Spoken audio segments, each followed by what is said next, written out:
The history of FirstPhase, so it's I'd say a longish history. So we've been around for probably 5 years in different forms. So we started off, just my business partner at the time, Ben Goff. We just started a business for the sake of almost starting a business. We didn't really know what we wanted to do with it or where we wanted to go with it. So we just initially started just coaching in a park and then had different kind of like sessions that we'd run. We had some camps, and then from there we started to look at other ways that we could start to grow the business and what we could do with it. So we were fortunate to be in Denmark at the time, and when our friends were building Goal Station, so we were there at that time and we were interested in it, we seen it, we believed in the concept, so then we set about ways of getting it happening. So then our motivation for starting it, like I said, there was no real initial motivation to start. We had both been working for other people and we kind of just wanted to do our own thing. We knew that we could make an impact in football here in this country, especially here in the western suburbs of Sydney where we both grew up. And yeah, so that was what took us from there, and then obviously that was in a different form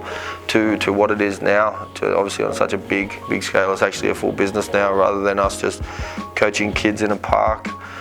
Where do I think FirstPhase will be in 5 years?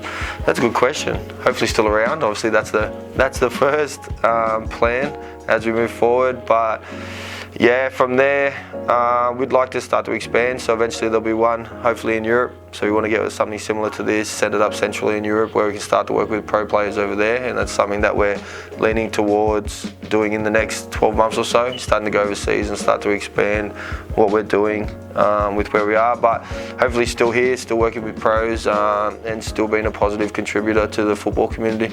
Do you or did you play football? So I did play football. I'm a little bit old now and the body's kind of broken down, but yeah, I started playing when I was 3. I played up till I was about 25, 26. So I grew up here, played for Marconi, Blacktown City, clubs like that, and then I started playing senior football for Mount Pritchard. And then from there I played at a few different other clubs, but I played most of my senior football in Queensland. So that was with Palm Beach Sharks. And then from there I realised coaching is what I wanted to do, so I kind of put all my eggs in one basket and started coaching.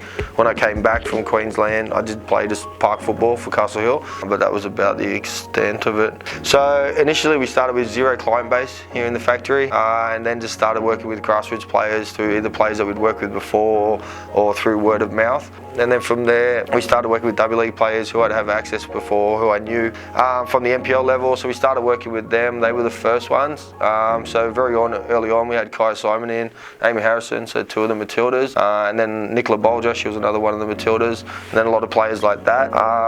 And then from there, our first A-League player was Stephen Lustica, and then his cousin Stevie Garkovic, so then he was the next one that came in. Stevie brought Mario in, and then it kind of snowballed from that. So we went in the space of probably 2 to 3 months from having no A-League boys to about 20.